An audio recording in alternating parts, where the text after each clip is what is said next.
Hello and welcome to the Formula Botanica Green Beauty Conversations podcast.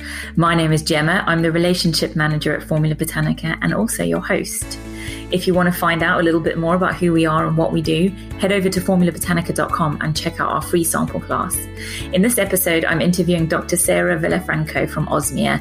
We're talking all about giving up a career in medicine and starting a natural skincare brand. Enjoy. Hello and welcome to the podcast, Sarah. Thank you. Thanks for having me. I'm absolutely thrilled that you're here with us. I've been wanting to interview you for a long time. We love Osmia and what you stand for. So I'm thrilled that you're able to join us today. Yeah, I'm very excited to chat with you today. So I thought for the benefit of our listeners, you could just introduce yourself and Osmia and just, talk a little bit about your background and how you got into starting a natural skincare brand. Yeah, it was a twisty road. Yeah. My name is Dr. Sarah Villafranco. And I started Osmia in 2012 after 10 years of practice as an emergency medicine physician. So that's sort of a big jump from the ER to essentially making soap for a living. And it smells better, but it was unexpected. So I think what happened was that I was in the emergency room, and while I loved practicing medicine and being there for people during times of crisis and real panic, that's something that I'm able to do. And it was a great job in that way. But at the end of the day, I sort of felt more like a firefighter than anything else. Like I had put out fires, but I wasn't sure I had taught people how to prevent them. And looking over the course of 10 years at the types of diseases I was seeing and the sort of spectrum of self-care from none to obsessive made me want to intervene sooner with people and their health. It made me want to inspire people to contribute to their health on a daily basis with their daily choices, because I think of that as sort of the foundation of human health. And unfortunately, I think that Western medicine, which has its place, has forgotten to focus on those pillars of health and wellness like diet and stress management and fitness and joy. So I just didn't think I could do that from the emergency room, unfortunately. So people often say, oh, you must have left because it was so stressful. It isn't. Honestly, owning a business is much more stressful than working a shift in the ER. And I bet you know that yourself. But it was the desire to help people make better choices earlier that started the process of turbulence in me. Then I had my second daughter, and then my mom got sick when I was pregnant with my second daughter, and died when my second daughter was 3 months old. So I had that combination of, hormones from just having had a baby and horrible grief from having lost my best friend. And all of that is enough of a shakeup that you sort of say, okay, what am I doing in this life? Why am I here? Like, what's my thing? So I think that is what prompted me ultimately to take a class making soap. And it was that class that made me really start to think differently about what my future might look like. I just wanted to touch briefly on this idea of giving up a career in medicine. I know we touched on this when we had our chat before the podcast.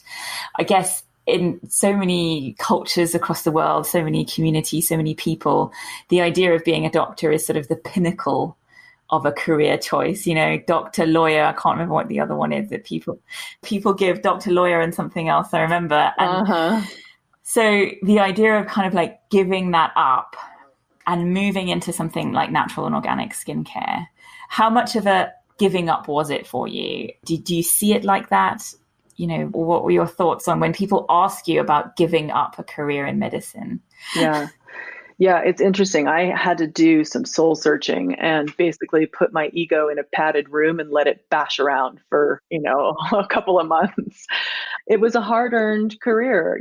I was a board certified emergency medicine physician, and, I achieved that while having babies. And, that was It was a big decision for me. It felt strange to me to go home to my husband and say, like, oh, actually, I'm not going to be a doctor anymore. I'm just going to make soap now. And that's not really what he signed up for either. And, much of my identity was tied up in being a doctor. But, really the piece of medicine that I connected with was the healing piece and my ability to sort of bring people back to the fundamentals of taking care of their bodies and their minds. And that I'm practicing more strongly now than ever. Western medicine is broken in a way that doesn't allow that type of care to flourish. So I had to create my own brand of medicine. And while I'm thrilled when we sell a lot of products, it's not my mission. My mission is to teach people about all the ways in which they can be healthy and to ask them to take responsibility for their health and not to look to others to provide it for them. I mean, I think it's really interesting because essentially, a background in helping people with, the emergencies in their health has helped you to create a skincare brand. I mean, why skincare? How did that avenue come out? Well, like I said, at first it was just taking a class making soap. And I literally thought, I want to do this every day for the rest of my life. This is the coolest thing I've ever done. It's hard science, right? Because if you don't do the math right, you don't end up with soap. Trust me. There, right? And the same with all the emulsions and the chemistry is so fun. And then the creativity piece, there's no creativity in being an ER doctor. It's not like I'm going to say, I think I'm going to go with 17 milligrams of Lasix today because that just feels good to me. It's not, you don't do that. And so my creative side had just been squashed for decades, and so it came erupting out of me. And which made me launch a line with over 30 products, which was absurd. And I wouldn't do it that way again. But I sort of couldn't stop the geyser once it had started flowing. So, I think it was the soap piece that got me fired up. And then I've always been sort of an earthy, crunchy sort. And then the more research I did, and I really dove into the true medical research, not just like BuzzFeed research, right? So I'm really deeply studying the effect that a lot of these endocrine disrupting chemicals and, phthalates and those sorts of things are having on our evolutionary health, really. That's where I realized what a big piece of medicine was involved in a skincare line or could be involved in a skincare line. That's really interesting that, you've related it to medicine, and obviously you can see how your background has led into that. I mean, I just want to talk a little bit about how you try to navigate the middle line and what that means. I know that you've talked about the kind of breakdown of Western medicine, and even though it has its place, there is kind of a dichotomy there between sort of, say, Western medicine and Eastern medicine. And I just want to talk about how you as a doctor and physician kind of navigate that middle line, because obviously within the green beauty industry, we have dichotomies as well. And we have things that are probably not factual, not science-based, that kind of float around and can be a little bit misleading. And obviously you've mentioned it a couple of times, the science, the medicine of a skincare brand. So I just wanted to talk a little bit about what the middle line means to you and how you try and navigate it. Yeah, I think, I don't want to dive deeply into politics, but, I think it's sort of like when you have the far right and the far left and nothing in between, nothing good comes of that, and so we have, the Western medicine docs who, there is a branch of Western medicine that's starting to rethink some of these big questions. But, as it stands, medically trained Western doctors think a certain way. And then there's everything else. There's what's called alternative medicine. Now, the fact that diet is considered alternative is so ridiculous. I could talk about that for an hour. But, it's when we kind of think of things in terms of it has to be this way or it has to be this way. Or I heard someone at the gym this morning say, oh my God, I had to take ibuprofen. I just couldn't believe it. And I'm like, ibuprofen's a great drug if you have something that's really hurting and you need to take it occasionally. There's no need to be so extreme. Or it's like if people, get they smell gluten in the next room and they're not celiac, but they just don't, like me, I don't eat gluten, but I'm not going to make it a source of anxiety for myself. And so I think that, finding a little bit of common sense, and, our tagline is return to your senses, which is very much about the senses of seeing and tasting and smelling and, hugging more people. But it's also like, hello, can we like come back to our senses here and not be quite so ridiculous in our extremism?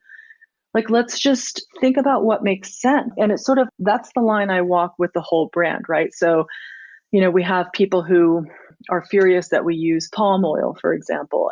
And I think I get it. Palm oil is a controversial ingredient, but like, have you sat down and done the homework, right? And the homework is, okay, if you can source it sustainably, meaning that you're sourcing it from a place where it's harvested from a known area responsibly that does not impact orangutan populations, it's actually an incredibly efficient crop that grows in less land than any other crop and provides a huge number of jobs for people.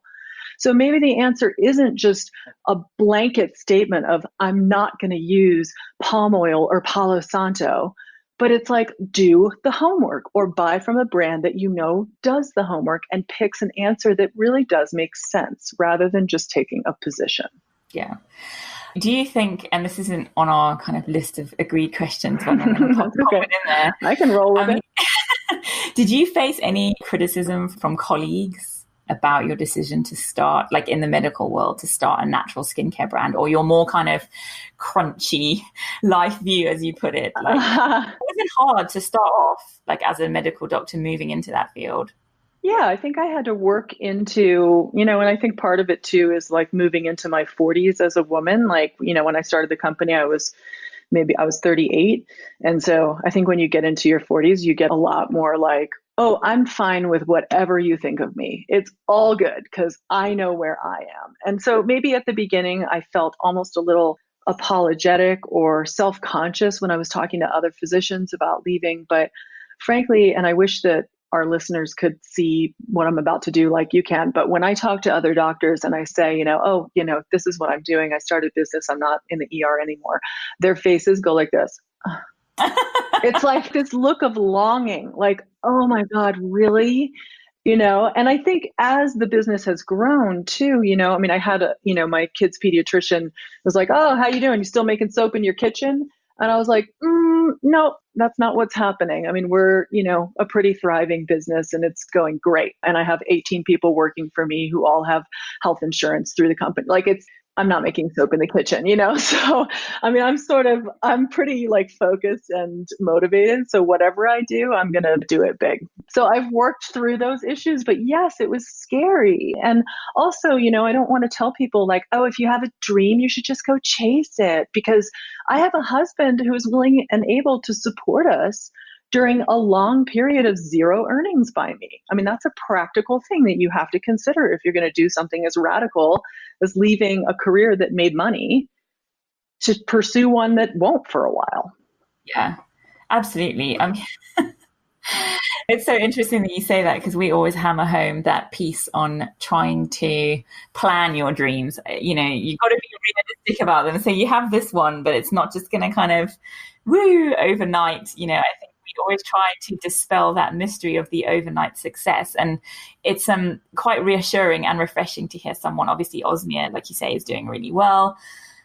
But it's reassuring to hear that, obviously there was a period of zero earnings and there was a period of just sort of probably hard graft and, focus, reevaluate, focus, reevaluate. Yep, absolutely.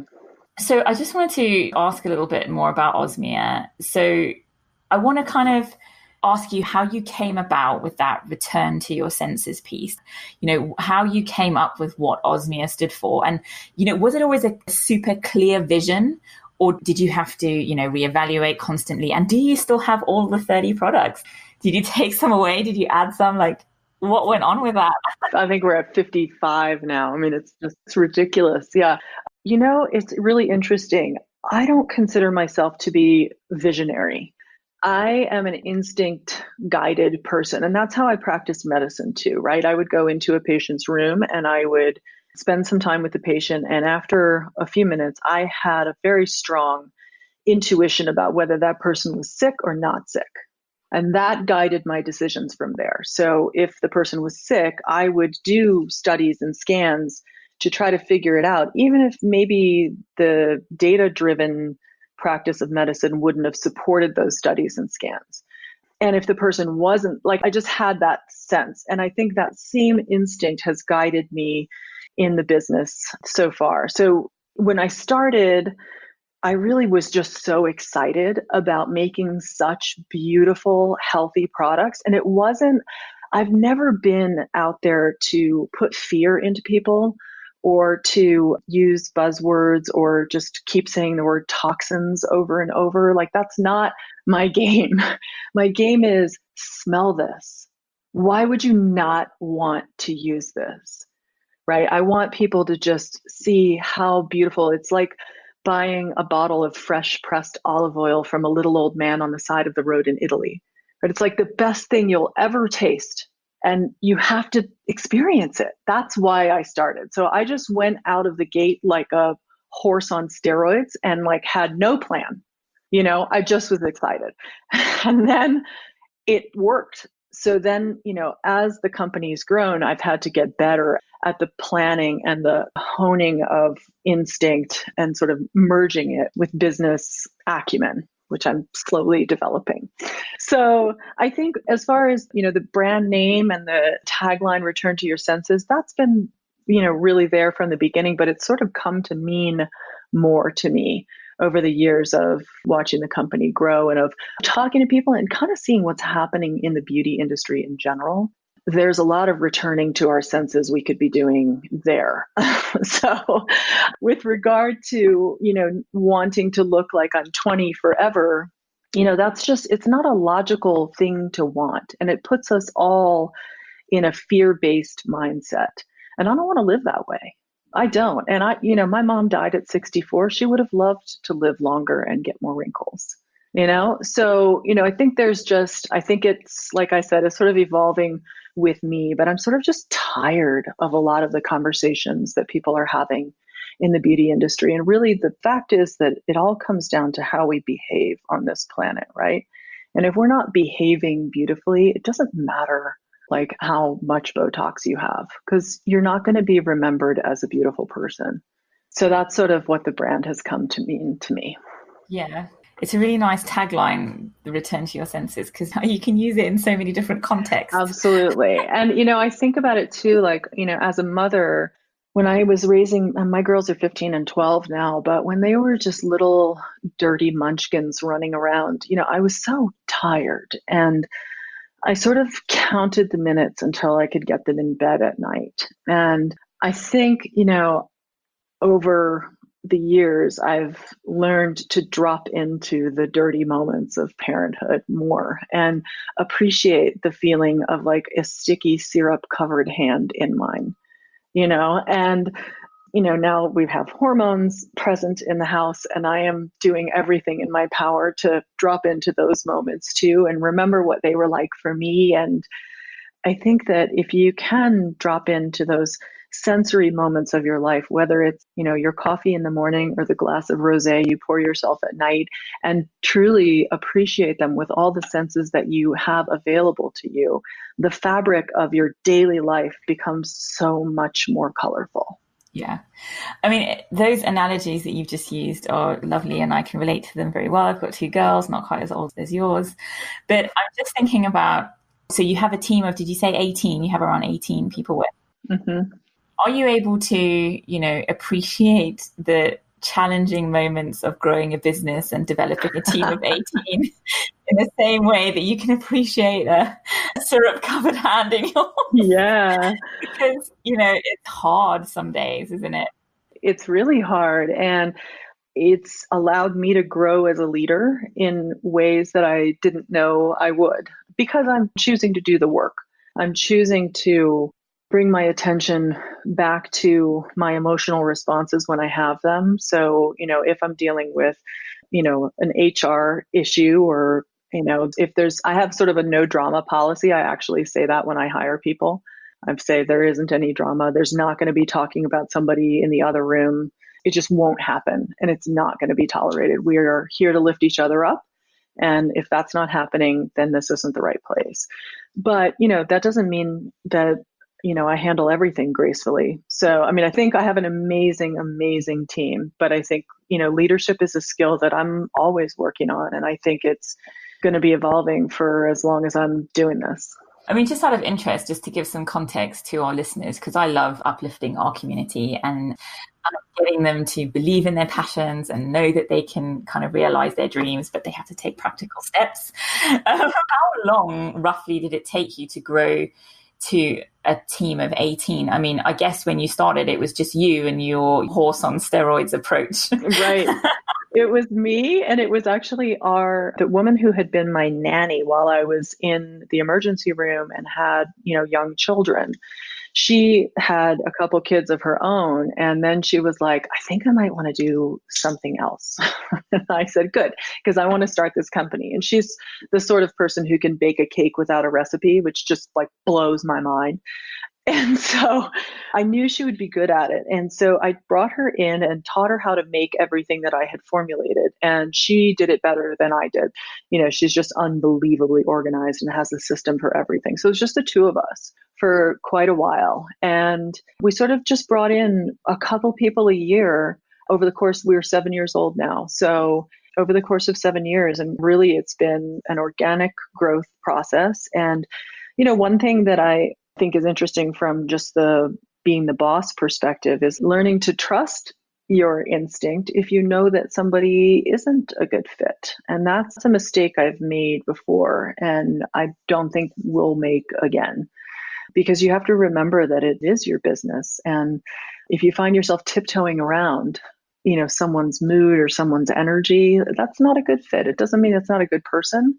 It just means it's not the right compatibility for that situation. And you have to listen to those instincts. But yeah, it took a long time to build it up. And I do think that no drama policy is a really good thing to put in place and to uphold.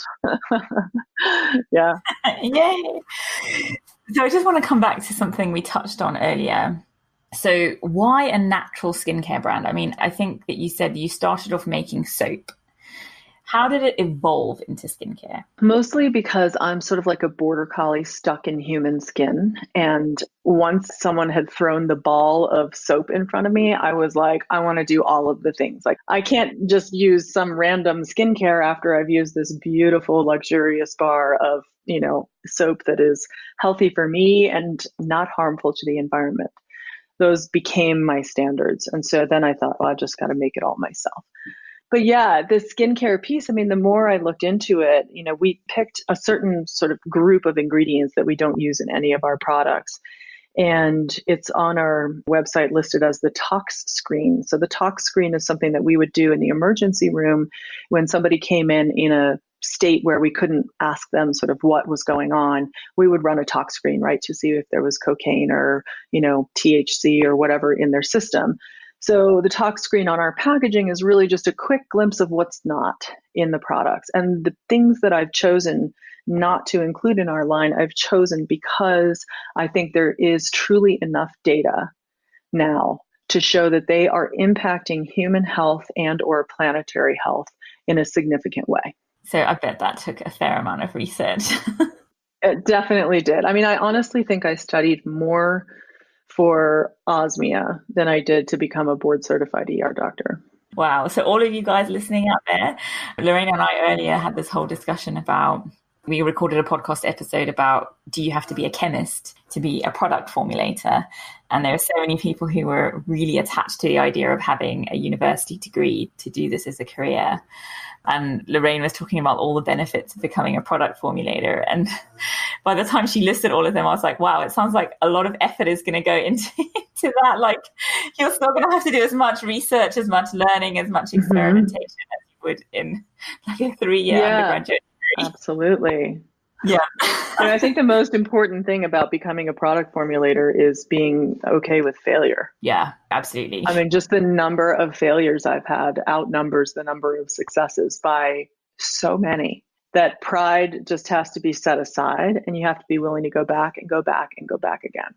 And try again. Yeah. I just want to lead to our final question, and this is about the environment. And I know that's obviously something that you're passionate about, planetary health. It's built into everything you do at Osmia. And I want to talk a little bit about greenwashing in the beauty industry. It's something that we see a lot. It's something that seems to be ongoing as well. The idea of sort of using naturals and organics as a way of marketing a brand.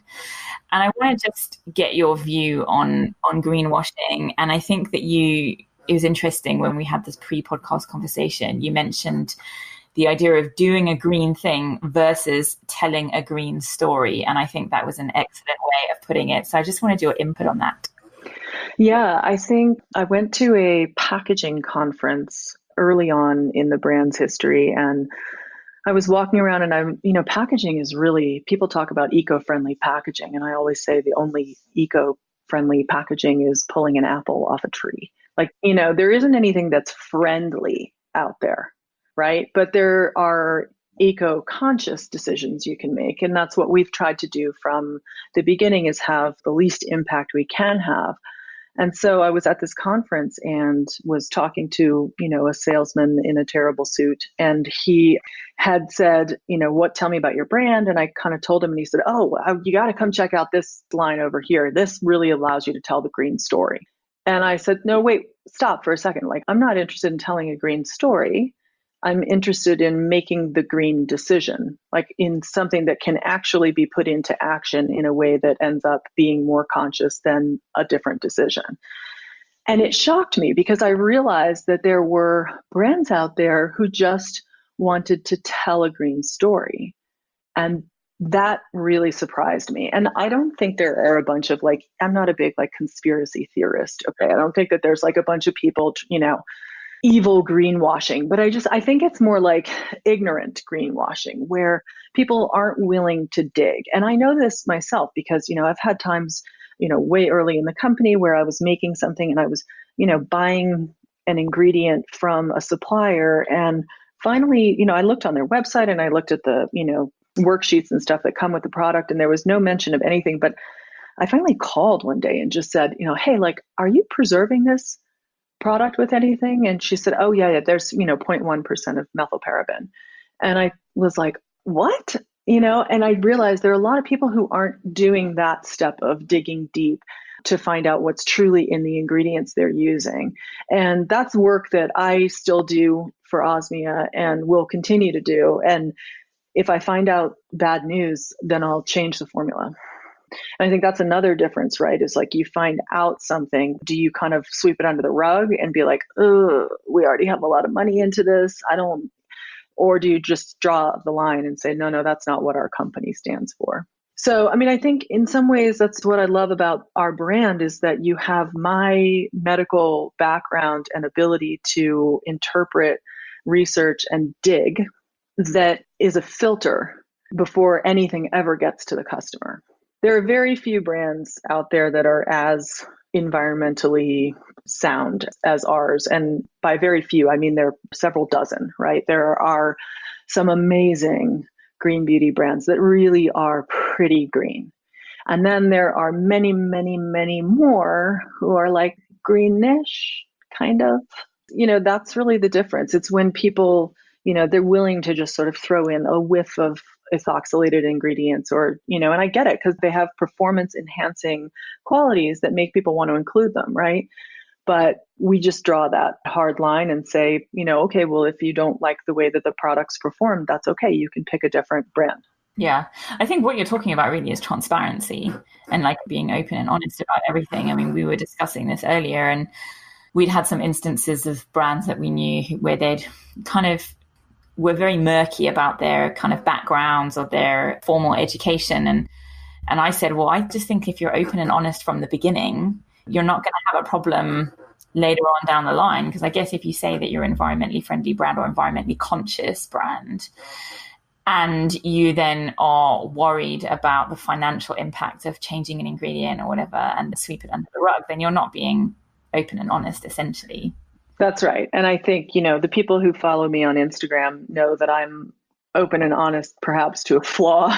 I'm sort of authentic to a point that I'm probably offensive to some people, but that's how our brand is. And I really do want people to know what they're signing up for and to know what the quality is that they should expect. And if someone wants to call me out on something, I'm ready to answer questions because, people ask us, like, benzoic acid is something that we currently use in one of our preservation systems, and people have questions about it. And, my answer is it's not perfect. I wish I didn't have to use it. It's the best system I can find right now.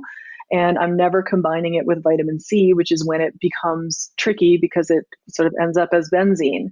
So I'm conscious about the way that I use it, but I'm just always ready to, give an answer. And if I don't have it, I'm ready to do the homework to get back to someone on an answer, because I'm not interested in being dishonest or fooling anyone. I really am here to try to make things better for human health and wellness. I'm hoping, to shift evolution back to a point where little girls don't need to get their periods when they're 8 anymore.